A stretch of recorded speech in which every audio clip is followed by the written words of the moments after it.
Ele é, sem dúvida, a figura mais influente da história da humanidade. Acreditando ou não em sua divindade, é impossível ignorar o impacto gigantesco que Jesus de Nazaré teve, e ainda tem, no mundo. Mas, quem foi o Jesus histórico? Ele realmente nasceu no dia 25 de dezembro? Foi mesmo carpinteiro? Teve irmãos? Maria Madalena era apenas uma seguidora? E o que a ciência, a arqueologia e os historiadores têm a dizer sobre sua existência? Hoje, vamos mergulhar fundo para descobrir quem é o homem por trás da fé. Então, já pegue seu café, se inscreva no canal Fatos em Cenas, ative o sininho e prepare-se para fatos, descobertas e curiosidades surpreendentes. A maioria dos estudiosos e historiadores sérios concorda. Jesus de Nazaré realmente existiu. Ele não é apenas uma figura religiosa, mas também um personagem histórico. Fontes não cristãs, como o historiador judeu Flávio Josefo, por volta do ano 93, menciona Jesus como um homem sábio, se é que se pode chamá-lo de homem, pois ele era alguém que realizava feitos surpreendentes e era um mestre daqueles que aceitavam a verdade com alegria. Ele conquistou muitos judeus e muitos gregos. Josefo também relatou sua crucificação por ordem de Pôncio Pilatos e o surgimento de um grupo de seguidores chamados cristãos.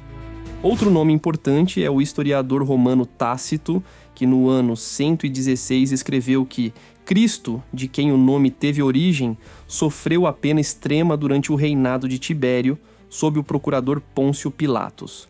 Esses registros independentes são essenciais porque confirmam que Jesus viveu e foi executado fora dos textos bíblicos. Até hoje se debate o local exato do nascimento do menino Jesus. A tradição cristã diz que ele nasceu em Belém, cidade localizada na região da Cisjordânia, a cerca de 10 quilômetros ao sul de Jerusalém, mas os evangelhos também deixam claro que Jesus cresceu em Nazaré, uma vila pequena na Galileia, uma região no norte de Israel. Alguns estudiosos afirmam que o nascimento em Belém pode ter sido uma tentativa de encaixar Jesus nas profecias messiânicas judaicas, que diziam que o Messias nasceria na cidade de Davi, segundo o rei de Israel e uma figura central no Antigo Testamento. Historicamente, o mais provável é que ele tenha nascido e vivido toda a sua juventude em Nazaré. Segundo a maioria dos historiadores, Jesus provavelmente não nasceu no ano 1 depois de Cristo, como se costuma imaginar. Na verdade, ele teria nascido entre os anos 6 e 4 a.C., durante o reinado de Herodes, o Grande, que morreu em 4 a.C.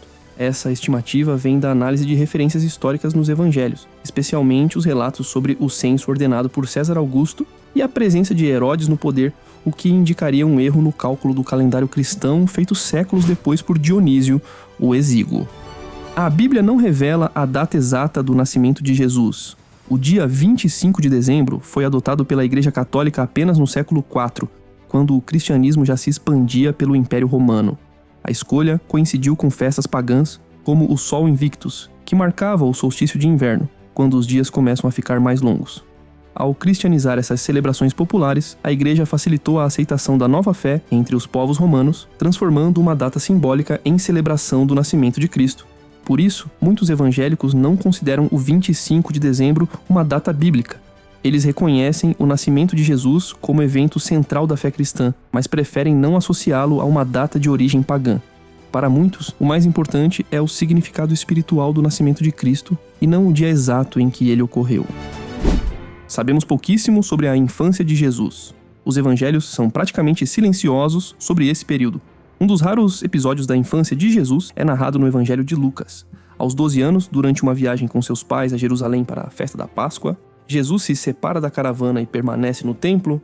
3 dias depois, Maria e José o encontram discutindo com os doutores da lei, homens responsáveis por explicar e aplicar as leis judaicas, tanto em contextos religiosos quanto sociais. Ele impressionava a todos com sua sabedoria e entendimento. Quando questionado pela mãe, Jesus responde: "Não sabiam que eu devia estar na casa de meu pai?" Algumas teorias apócrifas, textos não reconhecidos oficialmente, sugerem milagres durante a infância, mas a maioria dos estudiosos considera essas histórias simbólicas ou lendárias. Nessas histórias, por exemplo, Jesus molda passarinhos de barro e lhes dá vida, histórias que refletem mais a devoção popular do que fatos reais. A verdade é que a infância de Jesus continua envolta em mistério. Nem os estudiosos, nem os religiosos conseguem dizer com certeza como foram seus primeiros anos de vida. O que sabemos com mais clareza começa apenas por volta dos 30 anos, quando ele inicia sua vida pública e passa a deixar marcas profundas na história. Uma coisa é quase certa: por volta dos 13 anos, Jesus deve ter celebrado o Bar Mitzvah, o ritual que marca a maioridade religiosa entre os judeus. A partir daí, como era comum na época, ele provavelmente passou a seguir a profissão do pai. Mas será que ele era mesmo carpinteiro? O Evangelho de Marcos, o mais antigo, chama Jesus de tecton, uma palavra grega que, no século I, significava mais do que apenas carpinteiro. Era usado para designar um trabalhador braçal, algo mais próximo de um pedreiro ou construtor. Já os evangelhos de Mateus e Lucas, escritos depois, parecem ter ajustado a história. Mateus diz que José é quem era o tecton, e Lucas simplesmente pulou o versículo. Segundo o historiador John Dominic Crossan, esses autores talvez tenham tentado suavizar o fato de Jesus vir de uma formação simples. Afinal, na época, era difícil imaginar que um homem com origem tão humilde pudesse ser visto como o Messias. A mãe, Maria, é citada em diversos momentos. José, seu pai adotivo, aparece nos relatos da infância e depois desaparece dos registros. Acredita-se que tenha morrido antes do ministério público de Jesus. Os evangelhos mencionam irmãos, Tiago, José, Judas e Simão, além de irmãs. A Igreja Católica defende que eram primos ou filhos de outro casamento de José. Já igrejas protestantes costumam aceitar que Jesus teve irmãos biológicos. E dá para ir além a partir de um simples detalhe. Segundo a historiadora Paula Fredriksen, da Universidade de Boston, os nomes dos irmãos de Jesus revelam muito sobre sua família. Se os evangelhos estiverem corretos, os 4 irmãos de Jesus receberam nomes de grandes figuras do judaísmo antigo, fundadores da nação de Israel. Isso sugere que sua família era profundamente ligada à tradição judaica e tinha orgulho dessa herança. O próprio nome de Jesus, Yeshua, em aramaico, também não foi escolhido por acaso. Ele remete a Josué, o lendário sucessor de Moisés, que teria liderado o povo hebreu rumo à terra prometida depois do Êxodo. Ou seja, desde o nome, Jesus já carregava um simbolismo forte, o de alguém ligado à libertação e à liderança espiritual de seu povo. Mas e quanto à vida amorosa de Jesus? Será que ele teve algum relacionamento ou até filhos? Segundo os historiadores, não há qualquer evidência confiável disso. Os 4 livros do Novo Testamento que narram a vida de Jesus não mencionam nenhum romance ou casamento. O silêncio das fontes é, por si só, revelador. Jesus provavelmente era celibatário. Era comum entre líderes religiosos judeus daquele tempo, como os essênios, viverem sem se casar. E o estilo de vida simples e itinerante de Jesus também aponta nessa direção. Maria Madalena foi uma das seguidoras mais próximas de Jesus. Estava presente na crucificação e foi a primeira a testemunhar a ressurreição, segundo os evangelhos. Durante séculos, foi injustamente associada à figura de uma prostituta, algo que não está no texto bíblico. Algumas teorias modernas, como as popularizadas pelo livro O Código da Vinci, sugerem que Jesus e Maria Madalena eram casados. Mas não há provas históricas disso. Se Jesus tivesse filhos, é provável que essa informação tivesse sido preservada de alguma forma, mas não existe nenhum indício histórico de uma linhagem de Jesus. Jesus não reuniu seus 12 apóstolos por acaso. O número 12 tem um forte simbolismo na tradição judaica. Ele representa as 12 tribos de Israel, descendentes dos 12 filhos de Jacó. Ao escolher 12 seguidores mais próximos, Jesus estava na prática recriando simbolicamente um novo povo de Deus, dando início a uma nova etapa espiritual dentro da fé judaica. Os evangelhos mostram que ele escolheu pessoas simples, pescadores, cobradores de impostos, trabalhadores comuns, gente do povo. Isso reforçava sua mensagem de que o reino de Deus não era para uma elite religiosa, mas para todos. Historicamente, esses 12 apóstolos também tinham um papel estratégico, ajudar a espalhar seus ensinamentos. Como pregador itinerante, Jesus precisava de pessoas que o acompanhassem, aprendessem com ele e depois levassem sua mensagem adiante. Portanto, reunir 12 apóstolos foi ao mesmo tempo um gesto simbólico poderoso e uma estratégia prática para garantir que sua missão continuasse mesmo após sua morte. Entre eles, Pedro, considerado seu amigo mais próximo e líder do grupo. Outros nomes importantes são João, Tiago, André e, claro, Judas Iscariotes, o traidor. Mas a história entre os dois vai muito além do ato final que o tornou famoso. Judas foi um dos seguidores mais próximos de Jesus. Estava presente em suas pregações, viagens e até em momentos íntimos, como a última ceia. Era ele quem cuidava do dinheiro do grupo, o que mostra um certo grau de confiança, mas, segundo os evangelhos, foi justamente Judas quem entregou Jesus às autoridades romanas em troca de 30 moedas de prata. Do ponto de vista histórico, alguns estudiosos levantam dúvidas. Teria Judas realmente traído Jesus? Ou essa história foi construída depois, como uma forma de explicar a prisão de Jesus? Alguns até sugerem que Judas fazia parte de um plano maior e que sua traição seria na verdade necessária para cumprir a missão de Jesus. De qualquer forma, Judas é lembrado como alguém que passou por um momento lamentável. Segundo o Evangelho de Mateus, ele se arrependeu profundamente e acabou saindo de cena. Historicamente, a relação entre Jesus e Judas ainda é cheia de mistérios. Mas é certo que Judas teve um papel importante nos últimos dias de Jesus, e até hoje sua história gera muitas discussões. Jesus chamava Deus de Pai e pregava uma fé baseada na misericórdia, no amor ao próximo e na justiça. Rejeitavam a hipocrisia religiosa e valorizavam a espiritualidade acima das tradições ritualísticas. Jesus pregava o reino de Deus, um mundo onde justiça, paz e amor prevalecem. Criticava duramente o dinheiro e o poder, virou mesas de cambistas no templo e dizia: não se pode servir a Deus e ao dinheiro. Seus milagres, curas, exorcismos, multiplicações de alimento e até ressurreições são narrados com ênfase nos evangelhos. Historiadores não conseguem comprová-los, mas os consideram relatos que explicam a fama que Jesus alcançou.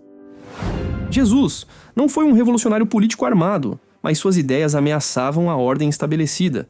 Falar em reino de Deus e ser aclamado como rei dos judeus incomodou tanto líderes judeus quanto autoridades romanas. Foi preso, julgado e crucificado por ordem de Pôncio Pilatos, governador romano da Judéia, acusado de sedição. Historicamente, Pilatos era conhecido por sua dureza e repressão contra os judeus. Muitos estudiosos acreditam que, mesmo achando Jesus inocente, ele decidiu ceder à pressão dos líderes religiosos e da multidão para evitar tumultos em Jerusalém, especialmente durante a Páscoa, período tenso e sensível para o governo romano. Uma decisão mais política do que judicial e que acabaria marcando a história para sempre. A crucificação era uma prática comum no Império Romano, especialmente usada para punir escravos, rebeldes e criminosos considerados perigosos, uma forma cruel e pública de intimidação. Milhares de judeus foram crucificados. Os evangelhos mencionam que 2 ladrões ou malfeitores foram executados com Jesus. Isso mostra que crucificações coletivas não eram incomuns. A crucificação de Jesus foi uma entre muitas naquela época, mas o que a torna única é o significado que ganhou depois, com seus seguidores transformando um instrumento de tortura num símbolo central da fé cristã. A ressurreição de Jesus é o ponto central da fé cristã. Para os cristãos, ela representa a vitória sobre a morte e a confirmação de que Jesus era, de fato, o Filho de Deus. Do ponto de vista histórico, não existem provas científicas que possam confirmar esse acontecimento. Mas o que se sabe com clareza é que os primeiros discípulos realmente acreditavam que ele havia ressuscitado. E essa convicção foi tão forte, tão transformadora, que deu origem a um movimento religioso que atravessaria séculos e mudaria o rumo da história, o cristianismo. Acredita-se que esse evento tenha acontecido durante a Páscoa judaica, o que também não é coincidência. A Páscoa, ou Pesach, celebra a libertação do povo hebreu do Egito, um símbolo de renovação e esperança. Associar a ressurreição de Jesus a essa festa tornou sua mensagem ainda mais poderosa. Ele seria o novo libertador espiritual, não apenas de um povo, mas da humanidade. Assim, mesmo sem comprovações materiais, a fé na ressurreição se espalhou rapidamente entre seus seguidores, servindo como base para a formação das primeiras comunidades cristãs e influenciando profundamente a cultura, a arte e a história do mundo ocidental. O Santo Sudário de Turim é um dos objetos mais misteriosos e debatidos do cristianismo. Trata-se de um lençol de linho com cerca de 4 metros de comprimento, onde aparece a imagem borrada de um homem com marcas que lembram uma crucificação. Para muitos cristãos, esse pano ele seria o próprio sudário que envolveu o corpo de Jesus após sua morte. Mas o que a ciência e a história realmente sabem sobre ele é um pano antigo, guardado hoje na Catedral de São João Batista, em Turim, na Itália. O sudário só aparece de forma documentada na Europa a partir do século XIV, na França. Antes disso, não há registros oficiais confiáveis sobre sua existência. Isso levanta dúvidas sobre sua origem. Alguns estudiosos acreditam que ele poderia ter sido criado na Idade Média como relíquia religiosa ou objeto de veneração, algo comum na época. Datação por carbono. 14, feita em 1988, apontou que o tecido teria sido produzido entre os anos 1260 e 1390, ou seja, muito tempo depois da época de Jesus. Mas há controvérsias. Pesquisadores argumentam que a amostra analisada poderia ter sido de um remendo medieval, e não do tecido original. A imagem no tecido não foi feita por tinta, e até hoje ninguém sabe exatamente como foi formada. Para a Igreja Católica, o sudário é um símbolo de fé, não uma prova científica da ressurreição. O Vaticano não afirma oficialmente que o pano tenha envolvido Jesus, mas permite sua veneração como objeto sagrado. E você o que acha? Seria ele uma relíquia autêntica da crucificação de Jesus? Ou uma criação medieval carregada de simbolismo? Responda aí nos comentários. Durante a Idade Média, a Igreja Católica consolidou a imagem de Jesus como um ser divino, branco, com cabelos longos e olhos claros, diferente do provável aspecto de um judeu da Galileia do século I. Essa representação influenciou a arte, a teologia e a cultura por séculos. Em 2001, a BBC e um grupo de pesquisadores liderados pelo médico forense Richard Neve, da Universidade de Manchester, criaram uma reconstrução facial de um judeu do século I com base em crânios encontrados em escavações arqueológicas da região. Vale lembrar, essa reconstrução não é o rosto exato de Jesus, mas sim uma estimativa científica baseada no perfil típico de um homem judeu da Galileia do século I. Ao que tudo indica, sua aparência era comum para os padrões da época. E talvez seja justamente por isso que ele causava tanto impacto não por sua imagem, mas por suas palavras. Tanto católicos quanto evangélicos creem na segunda vinda de Cristo, embora com interpretações diferentes. Para muitos, ele voltará para julgar a humanidade e instaurar um reino definitivo de paz. A Igreja Católica por vezes critica o foco excessivo na figura histórica de Jesus, temendo que ele seja tratado como um simples líder moral, e não como o Filho de Deus. Para a cultura pop, a história de Jesus inspirou incontáveis obras. Entre os filmes mais populares e aclamados destaca-se O Rei dos Reis, um épico clássico que narra a vida de Jesus desde o nascimento até a crucificação, com forte apelo visual e trilha marcante. Jesus de Nazaré, minissérie transformada em filme dirigida por Franco Zeffirelli, apresenta a vida completa de Jesus, com forte apelo dramático e fidelidade bíblica. Com Robert Powell no papel de Jesus, é considerado uma das versões mais icônicas da TV. A Paixão de Cristo, dirigido por Mel Gibson, o filme foca nas últimas 12 horas da vida de Jesus, com cenas intensas da crucificação, o que gerou muitas críticas, além de ser teologicamente carregado e até problemático do ponto de vista histórico e ético. O Evangelho segundo São Mateus, obra neorrealista de Pier Paolo Pasolini, baseada diretamente no Evangelho de Mateus, com estética simples e linguagem quase documental. A maior história de todos os tempos, produção grandiosa que acompanha a vida de Jesus, do nascimento à ressurreição, com elenco de estrelas de Hollywood. Jesus, filme para a TV estrelado por Jeremy Sisto, que mostra Jesus de forma mais humana, incluindo dúvidas, brincadeiras e emoções cotidianas. O Jovem Messias, adaptação livre baseada em obra de Anne Rice, mostra a infância de Jesus aos 7 anos, tentando entender sua identidade divina. Para quem ama maratonar séries, destacamos The Chosen, aclamada série independente que mostra a vida de Jesus pelos olhos das pessoas que o seguiram, humaniza os discípulos e traz novos ângulos da história. A Bíblia, minissérie da History Channel que dramatiza eventos bíblicos do Antigo e Novo Testamento, com foco especial na vida e paixão de Jesus. Messiah, ficção moderna da Netflix, que reimagina a volta de um homem com características messiânicas nos dias atuais, levantando questões políticas, sociais e espirituais. A televisão brasileira, especialmente por meio da Record TV, já produziu várias novelas e séries que abordam a vida de Jesus Cristo, tanto de forma direta, quanto em tramas que o incluem como figura central ou coadjuvante. Milagres de Jesus. Cada episódio retrata um dos milagres atribuídos a Jesus nos evangelhos, com foco nas pessoas impactadas por esses eventos. Jesus aparece com frequência, mas o protagonismo é dado a quem recebeu a cura ou o milagre. Jesus, a mais direta e completa dramatização da vida de Jesus na teledramaturgia brasileira. A novela acompanha sua história desde o nascimento até a crucificação e ressurreição, com foco em seus milagres, ensinamentos e relações com os discípulos. Jesus é interpretado por Dudu Azevedo. A Bíblia, reunindo trechos de novelas bíblicas já produzidas, como Gênesis, Os 10 Mandamentos e Jesus, essa série mostra a passagem-chave da Bíblia, incluindo a vida de Cristo. A figura de Jesus volta a ser interpretada por Dudu Azevedo, com cenas reaproveitadas da novela original. Inúmeros livros, músicas, pinturas e até quadrinhos continuam recontando sua trajetória sob novas lentes. Jesus de Nazaré foi um homem que viveu, pregou e morreu em um mundo turbulento. Suas palavras mudaram o rumo da história, influenciaram bilhões de pessoas e continuam a ser estudadas, debatidas e seguidas. Crendo ou não em sua divindade, o Jesus histórico é prova de que uma vida simples, dedicada ao amor, à justiça e à fé, pode ecoar por milênios. Talvez mais importante do que provar sua existência seja refletir sobre o que ele representou e ainda representa para a humanidade.